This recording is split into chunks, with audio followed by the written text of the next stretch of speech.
And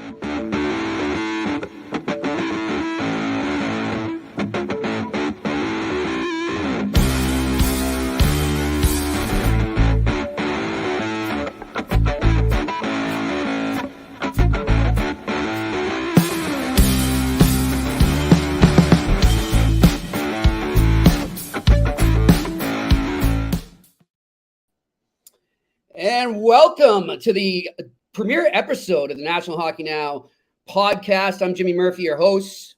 Blake Thorne producing here, and we'll get right into it. We got a great guest to kick things off, Jeff Marek from Sportsnet and the Jeff Marek Show, and of course, 32 Thoughts podcast with Elliot Freeman as well. Joining me right now, Jeff, how you doing today? How you doing, Murph? Good. I feel very lucky. I am very flattered. I get to be the first guest on the maiden voyage here of the pod. Oh. Do I understand that correctly? Yes, you are. You are. Wow. Thank you. And I'm a big believer in set the bar low. So in that spirit, you brought me on as the first guest. So the test pilot. Yeah, the pilot episode. Exactly. Love your background, by the way. What's the shot of? Just what's the shot of over your shoulder there? That is, that's Bobby Orr goal, or Bobby Orr skating, rather. And that is from the Fours Pub. Did you ever make it in there, Jeff? No, never did. Garden. It's a very famous bar amongst hockey media, amongst general managers, scouts. Nice. Kind of you go in there back in the day when it was the old Boston Garden, not TD Garden. It was a who's who would be there. And Russ Conway, you remember the late Russ Conway?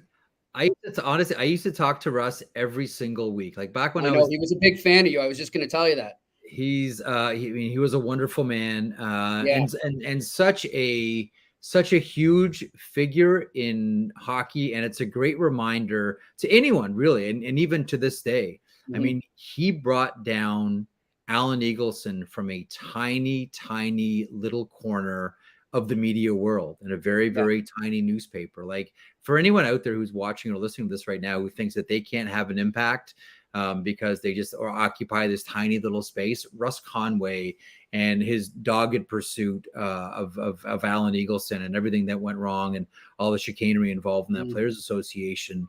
That is a wonderful lesson in journalism and not worrying about how big your megaphone is, because he brought down one of the most powerful people in hockey. And at least Murph, like Eagleson was, and you know this, like this is all for all you listeners and viewers, Eagleson was a giant in the industry, and Conway completely took him down for the betterment of the entire, of the entire, not just the Players Association, but the entire sport of hockey. And I'll tell you, so he introduced me to that bar, the Fours, and like he would take me in there after a game, or sometimes we'd go for dinner there on an off night, and would sit with former Bruins, former NHLers, whether it be Orr, Busick, guys from the era that he covered first, and guys the Eagleson was involved with, and just the way they admired him, you could just see the way they admired him and how grateful they were for him. Of course. And then it was great for me because like, hey, if you're a friend of Russ, you're a friend of ours. And so that was how I kind of networked into the business and built my contacts. And, I miss Russ. He was a great character. Always had some fun with him up in Hampton Beach as well in New Hampshire. So good guy. Yeah. Was a wonderful and very important person in the business. I cherished every single conversation that I had, and he taught me a ton. He really does. He really taught me a ton. So we're singing from the same hymn book here, Murph, about the late great Russ Conway. And we all need somebody like that when you get into 100%. For people getting into the business right now, even like our producer Blake Thorne here, don't be afraid to go up to older reporters and just pick their brain. You'd be surprised how many of them will love talking to you and telling stories. I'm probably one of them now because I'm getting into that category. You know why? Because all the colleagues have already heard their stories and they're sick of them. So now they got someone fresh they can tell their stories to. So let that be advice to you. Right, Murph? If you're young and you say, oh, someone has been in the industry for 40 years, am I going to go talk to him or her? Yeah, do it. Because trust me, they've exhausted everyone else's attention with their stories. So you're fresh meat for them. Exactly. And it's good network. It's great network. It is. Hey, listen, lots going on here. Jeff, we were just talking about it off the air.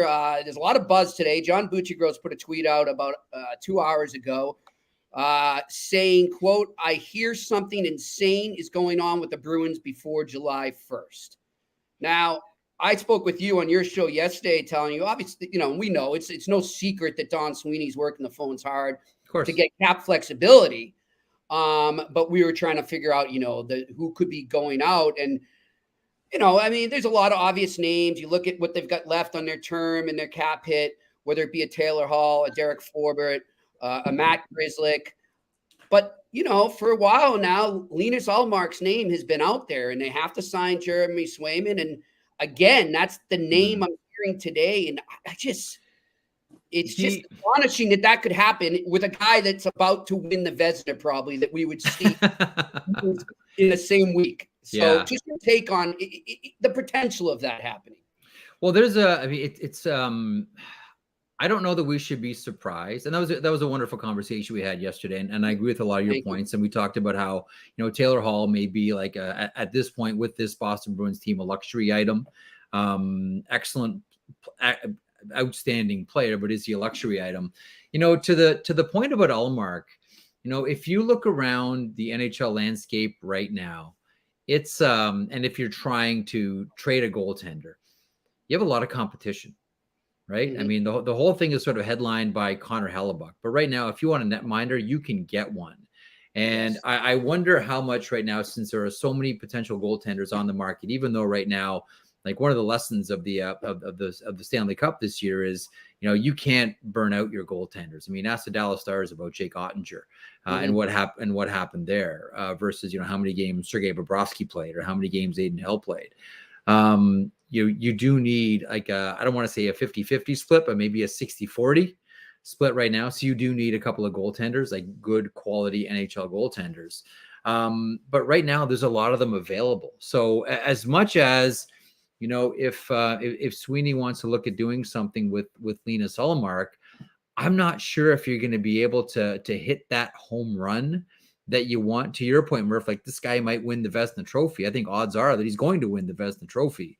I just don't know that you're going to see what would in other years be a sizable return. I might be way off on this as well, but I get the sense that the returns right now for goaltenders aren't going to be what they normally would be, considering, the level that Linus Ullmark has played at this season.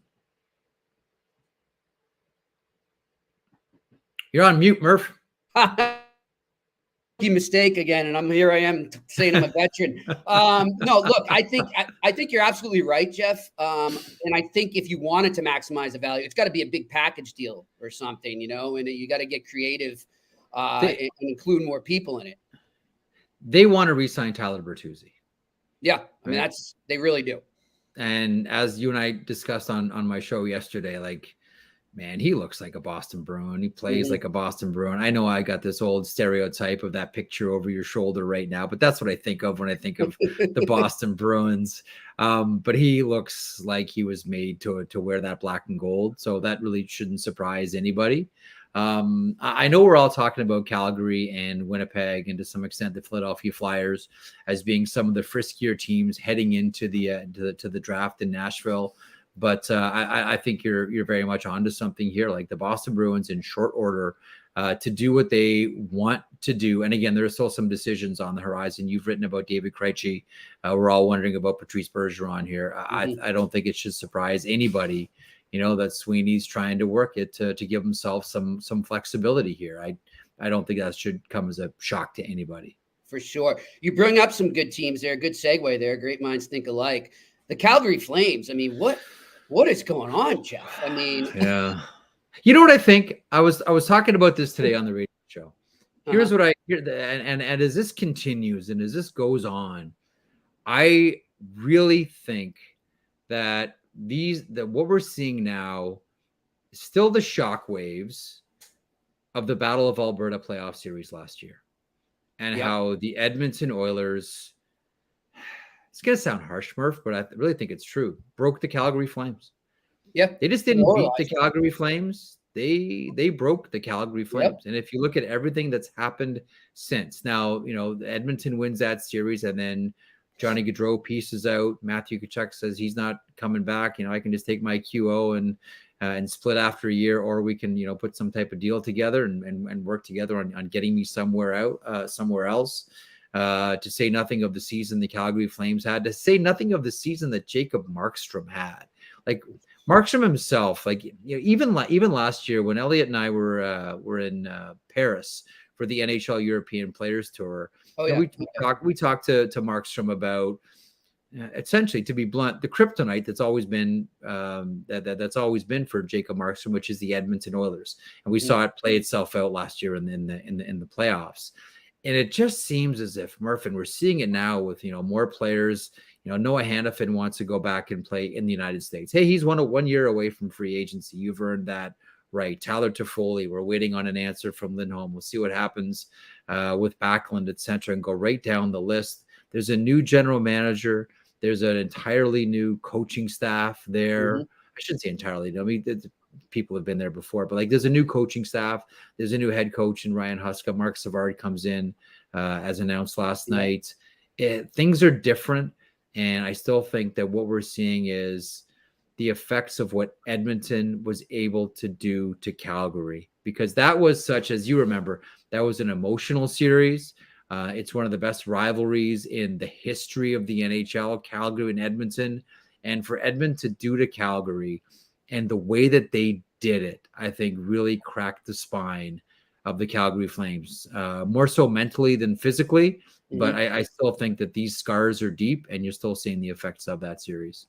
Okay, then let's switch over to the other team in turmoil right now, and that's the Winnipeg Jets, with a lot of guys seemingly on their way out.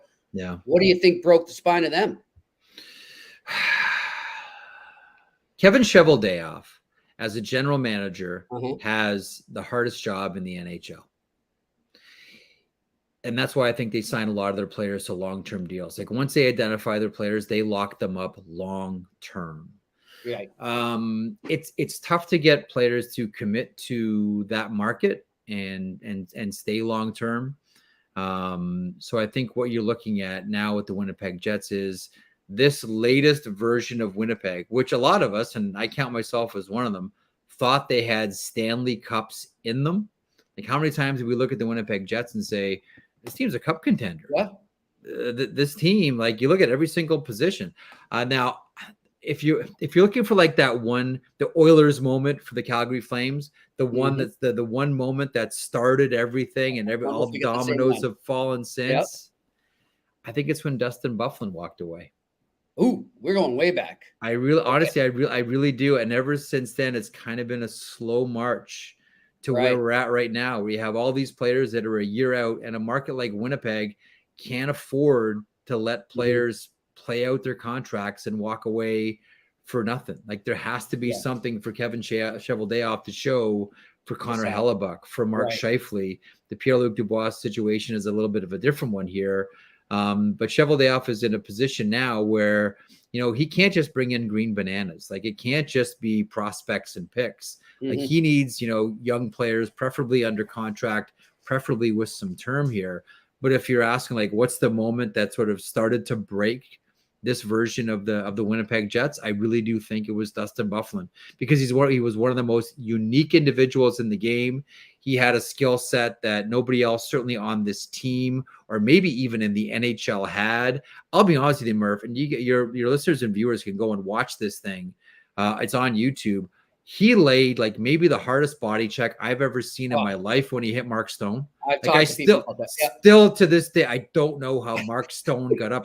I thought they'd need a spatula to get him off the ice. Perfect hit, clean hit, perfectly timed. Yeah, I wish we could see more of that. Right? Yeah, and you don't. But Byfuglien had that skill set, and it seems as if ever since then, slowly but surely, this team has kind of taken steps the wrong way as opposed to the right way.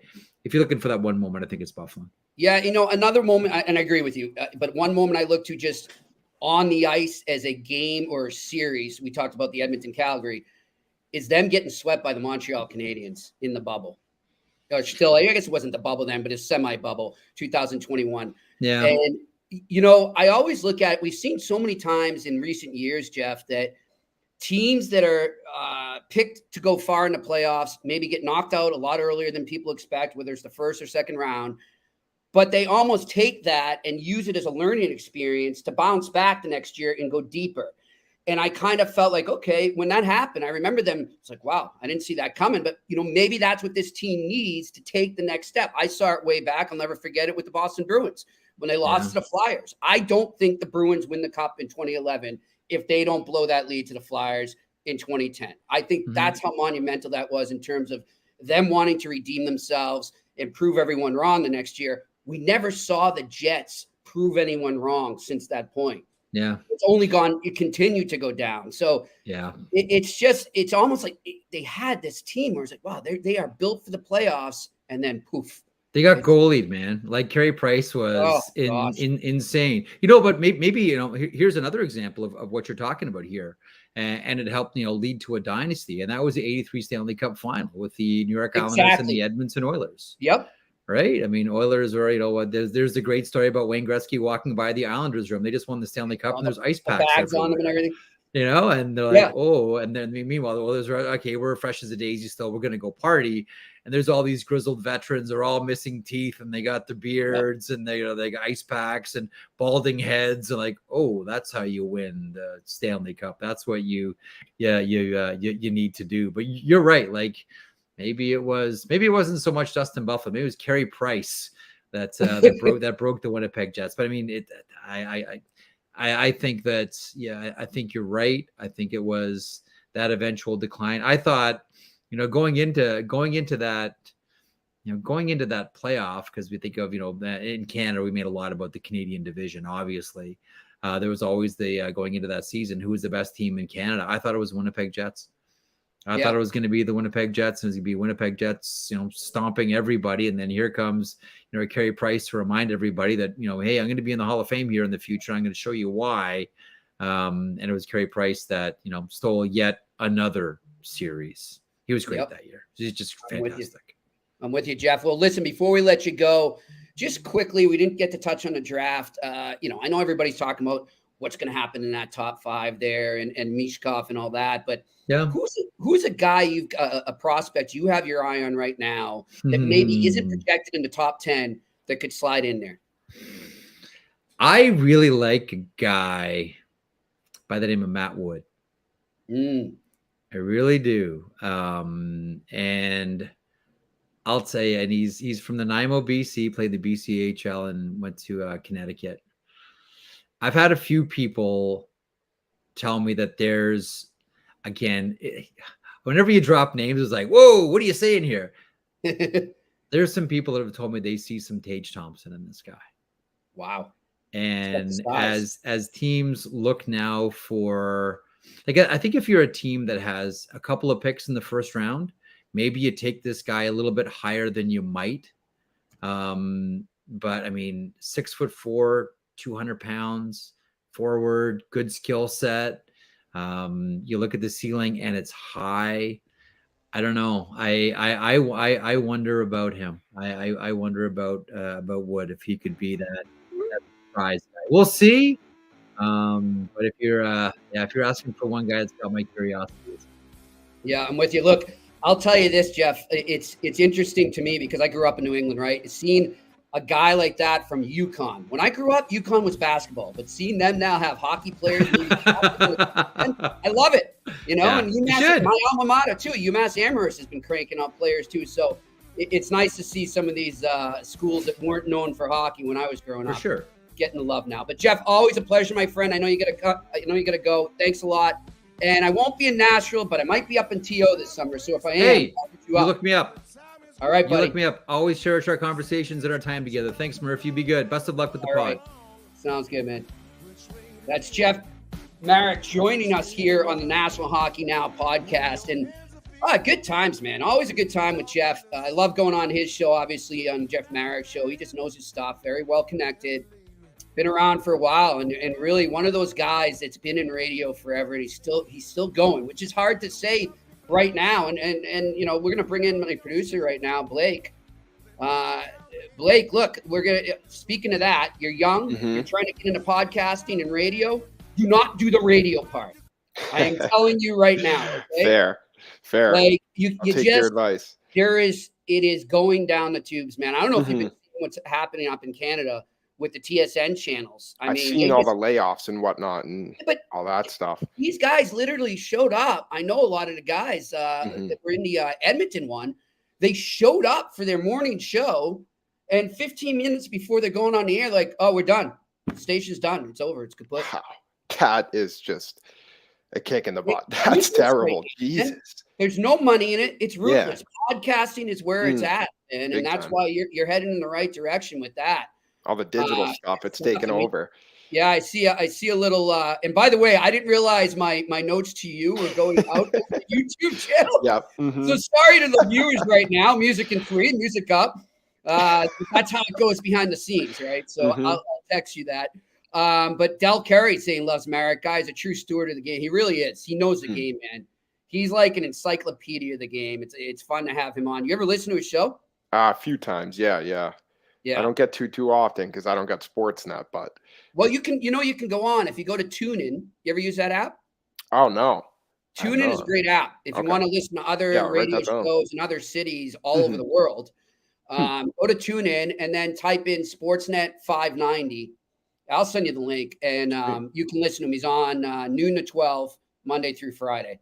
Will do. So it's a must. He's a very insightful guy. I don't listen to Boston radio because, to be frank, it's a bunch of macho dudes yelling and screaming at each other, and all they talk about is the Patriots, even when it's not the Patriots season. There's never hockey talk. So I'm listening to Canadian channels, man. I listen to my buddy Mitch Melnick up in Montreal, TSN 690. He's a good listen from 3 to 6 or 2 to 6 every Monday through Friday. So those are the way to go if you want good hockey talk, great guests, what have you. And that's where it's at. That's where you find out. I'm going to text our the boss, so to speak. Mr. Kingerski. Texting me right now as I was on with Jeff. There's stuff buzzing about the Boston Bruins right now. I don't know when it's going to go down, but something is amiss, so to speak. It's going to go down in the next 7 to 10 days. So no, when it will go down is tomorrow when I'm with my daughter for the last time in 2 weeks because she's away in North Carolina. So I've got her for the whole day, and I'm going to get an email from the Bruins. I'm saying, so I've got her from like 11 to 5, let's say about 2 p.m. on a Saturday. Because the Bruins are really good at that. Connor Ryan always tweets about that. He's always on a plane when something big goes down. There's never been a team. I don't know if you know what it's called, what a news dump is. A news dump is when you get news out there that you don't want to spread quick and you don't want to have to deal with it. So you get it out when you know people aren't necessarily paying attention. Now, obviously, with the advent of social media and how immediate everything is, everybody's always paying attention. Yeah.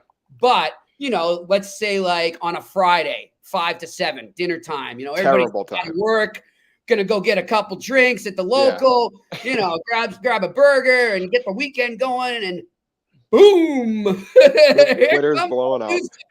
I'll tell you a classic one. Blake was I'll never forget this. So now I don't know if you'll know the significance of this. And when it comes to the Bruins and a news dump, July 4th, 2013. What happened on that day? I was a young lad back then. I have no clue, Jimmy. Okay, how old are you now? I'm 22. I was 13 back then. Born in 2000. You're still old enough. You were following, playing hockey, right? I was playing hockey, but I more so wasn't like paying attention to the news side of it, just like the game, Okay, well, I'll give you a hint. I'll give you one hint, and it's a pretty good one. What is a trade that goes down in infamy for the Boston Bruins? It was Joe Thornton, 2003, and then 10 years later, there was... It was a trade with the Leafs?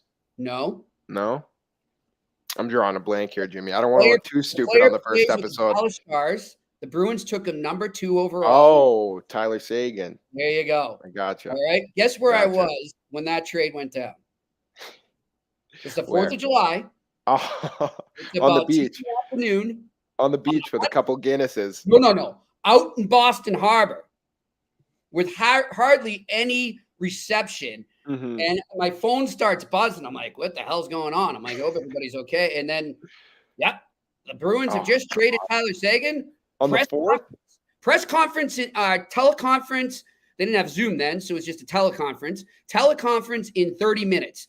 And I'm way out by like, I forget what the island is, way out in Boston Harbor, past the Castle Island. Yeah, way past there. Something else. Okay. Block Island, maybe. Oh, and okay, so I look at my buddy whose boat it is, and he's driving. I'm like, dude, crank this thing. I got to get in shore.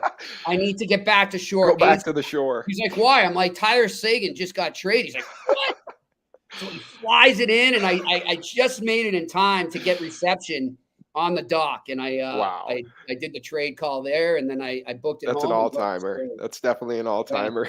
News dump. I also, when they got Nathan Horton in 2010, the year before they won the Cup, I was out in I forget the name of the lake, somewhere in the Rocky Mountains, about an hour north of Denver. I was fishing with my friend out there because what was going on was the draft. That was the year they actually drafted Seguin, ironically. So they had the draft in LA that year, and the Red Sox were playing the Rockies a couple days before the draft, like 3 or 4 days actually. And I said, hey, I got my old friend from UMass, Brian Davis. He lives out in Denver, and he invited me out. I said, come out, we'll see the Red Sox game, and then you can fly on to LA for the draft. And so sure enough, we're out there fishing, and I get a text from one of my sources, and he's like, dude, Bruins are about to get Nathan Horton. Go with it. Green light. It's done. It's a done deal. You can do this, right? I couldn't get reception. Oh, so again, we had to motor the boat in. Get to they the just shore. like the dump news when you at the worst times. Yeah, twice I was out in the boat that's happened. But look, we've got the president of National Hockey now, and the head of Pittsburgh Hockey now joining us now, Dan Kingerski. Dan, how you doing? I'm doing well, guys. How are you? How are we doing? Just telling stories about classic news dumps by the Boston Bruins because they're one of the best at it. And I was telling Blake how twice when a big trade went down, I was out on a boat, once in a lake in the Rocky Mountains and once in the Boston Harbor on the 4th of July when they traded Tyler Seguin. And I had to get the driver of the boat to book it back in so I could get reception for the teleconference.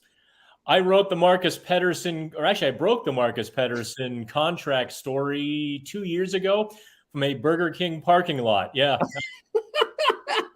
I was like, oh crap. And I literally, I'm trying to figure out, okay, like what gas station, what little restaurant's going to have Wi-Fi.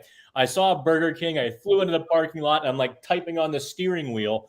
And if you haven't done that, you're not a writer. I could do a music reference here. So you were like Humpty Dumpty, right? In Burger King, but not in the bathroom. No, I was not in the bathroom. Anyhow, my friend. So what's going on in Pittsburgh land right now? We'll bounce around the NHL in a bit, but what are we feeling about the Penguins as we head towards the draft with the NHL trade rumors burning up, free agency right ahead of that? What's the latest on them? Well, I just got back from Kyle Dubas press conference, actually. This is unique in Pittsburgh where he spoke for 20 minutes. We're used to 5 and 10 minutes. Here's 3 questions. Get out, guys. He went for 20 minutes. Basically, what Dubas did was he closed the door on big-name free agents, which surprised me a little bit with Tyler Bertuzzi kind of lurking out there. I thought he'd be a great fit for Pittsburgh. He basically closed and locked the door on a big-name, long-term, big-money contract in free agency. What he is... and he's going to stir the trade rumors. He opened the door to weaponizing the Penguins' salary cap space. They've got just over $20 million.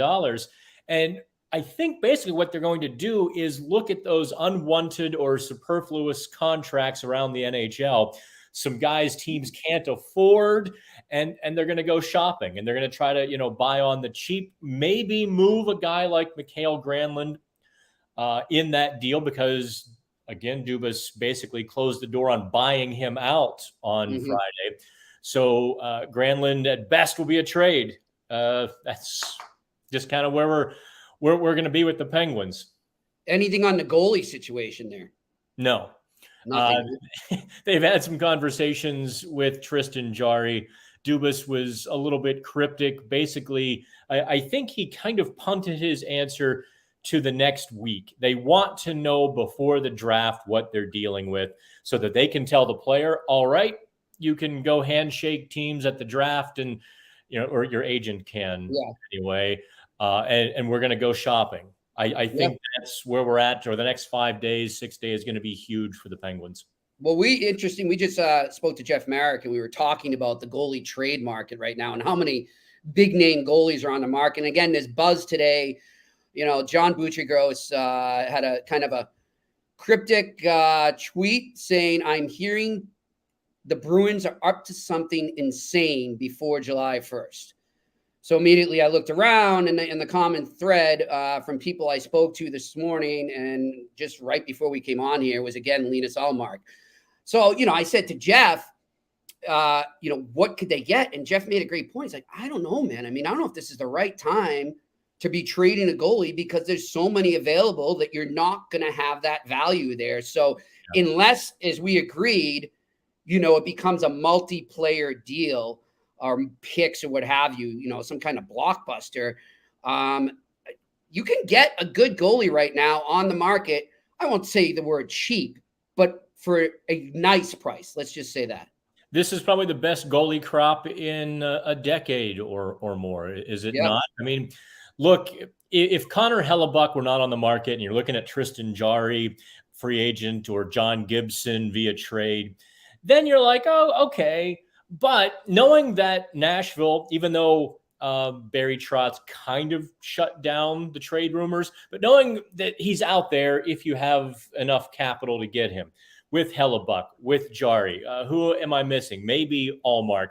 Although Murph, my perception from the outside of Boston, maybe you have a different one from the inside looking out, is obviously Ullmark scuffled and struggled in Buffalo for a number of years. They very much needed him to come through, and he didn't for them. He had a Vezina Trophy season, but then when the chips were on the table, he didn't. He looked like the Linus Ullmark that the Buffalo Sabres were like, no thanks. I think that really dings his value, right? Yeah. No, I'm with you. I guess Chris Osgood, who was Mike Vernon, another guy going into the Hall of Fame, obviously.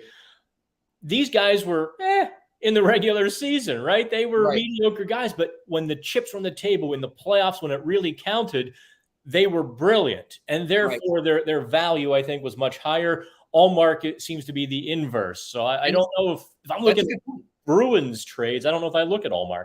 Yeah, and that's not just once now, Dan. Remember the year before when they lost to Carolina in that series, Swayman was the goalie by game 5. He only lasted 4 games in that series. I had forgotten that. So, yeah. So, recency bias does not look good right now for Linus Ullmark when it comes to his trade value. Hey, let's get away from the goalie market here. We've kind of beat that one down here. I look around. We talked about Calgary and Winnipeg with Jeff. I want to get your take on a team maybe that no one's talking about that could really shake things up at the draft in terms of the trade market. I've got one in mind, but I'll go to you first. Ooh, teams that could shake things up in the trade market. No one's seeing right now.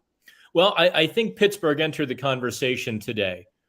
Pittsburgh entered the chat, as the kids would say. I think the New Jersey Devils are lurking. They're looking for that solidifying piece, be it a goalie, be it, a bit more grit in their lineup, whatever that might be. I think the Rangers might get pushed into a situation where they have to unload to afford some of these guys long term, and that could put some real talent on the trade market, right?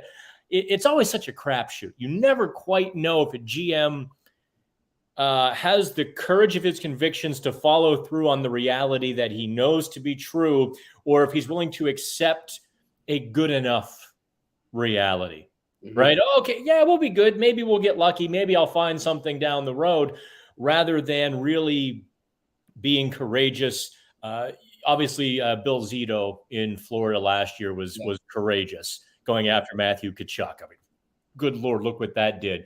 But a lot of guys don't do that. They don't step up to the plate and go for it when it's there. So, I guess we can talk about those teams, but which GMs have the guts? Yeah, well, I'll look at one, and I think we've been waiting for it, and I've been following our guy in LA with LA Hockey Now, Austin Stanovich, I hope I pronounced his name right, in LA, and what he's been writing, he's definitely not happy with the slow build of the rebuild there. And I think you and I have talked about this plenty of times off the air and even in print, that we've been waiting for this team to utilize the draft capital they have, the prospects they have, to take it to the next level. And as Austin said, okay, well that time's here, and it's passing you by right now if you don't do anything. I would watch Rob Blake. I think he's up to something big. They've been linked to Pierre-Luc Dubois, and I can see why. I totally agree with that. I would watch him for sure. Another team I'd look at, and I don't think it's necessarily a surprise, but not many people are talking about it except for our guys at Detroit Hockey Now, is the Red Wings. I mean, Steve Yzerman's got a lot of arsenal to deal with. And that's a team that I think would love to get a center. They've been connected to Travis Konechny a lot. I think that makes a lot of sense. So those are two teams that I've got my eye on to shake it up. And then, of course, as we have to every year at the draft, Dan, watch the host team, right? Every host team wants to make a splash. This year it's the Nashville Predators. We've already heard Saros' name out there. I don't know how available he really is, but still keep an eye on them as well. I disagree with everyone on the LA Kings.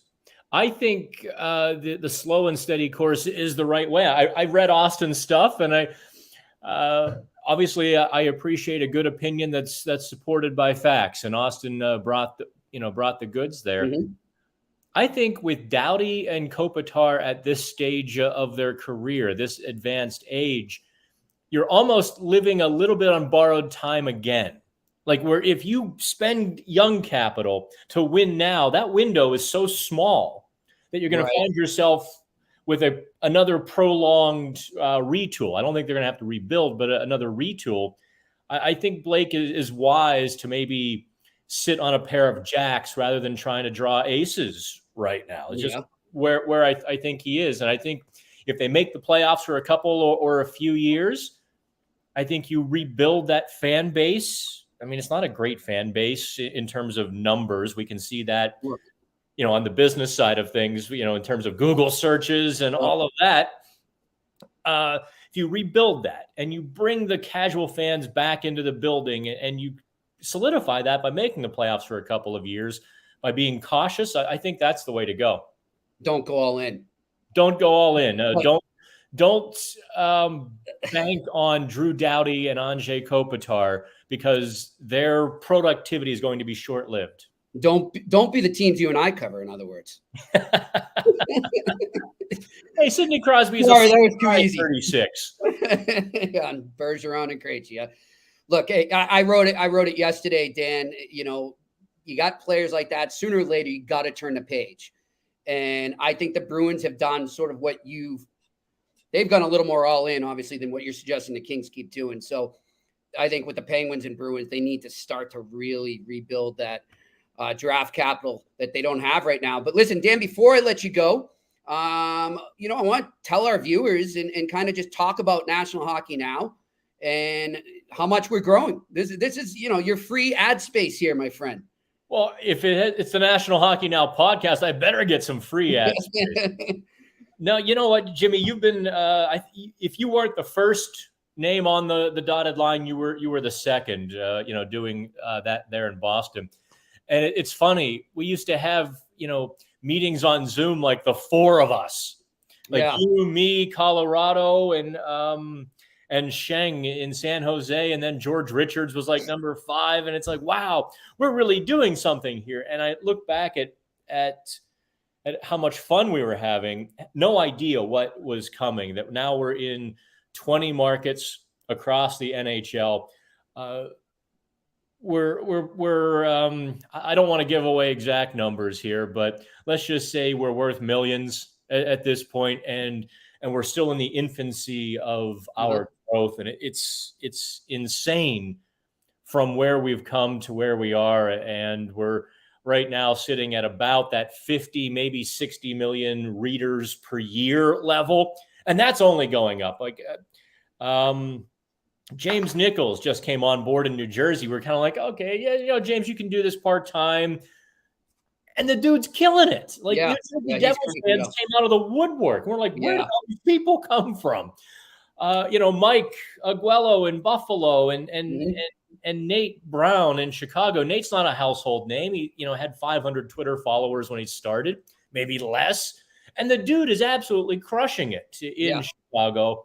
I think, and if I tell people one thing and people go, National Hockey Now, it was at the Stanley Cup final. I was surprised how many people had been following us very closely in some of the big wigs, et cetera. Yep. And one thing I say is, listen, we're not hiring season ticket holders to do this job. We're not taking kids out of college and putting, the full backpack on them and saying, good luck as our primary folks. We're getting some of the best hockey writers in the country. I mean, we've got a few Hall of Famers on staff, for God's sake. And look at Detroit. Yeah, Detroit is a pair, and Pittsburgh, Dave Molinari, and I think someday George Richards will be in there.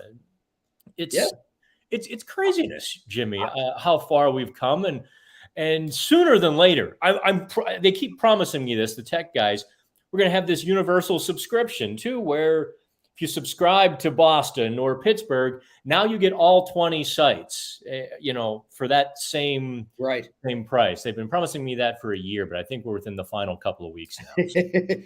Yeah, I think too, the interesting thing, Dan, is that it happened basically in a pandemic.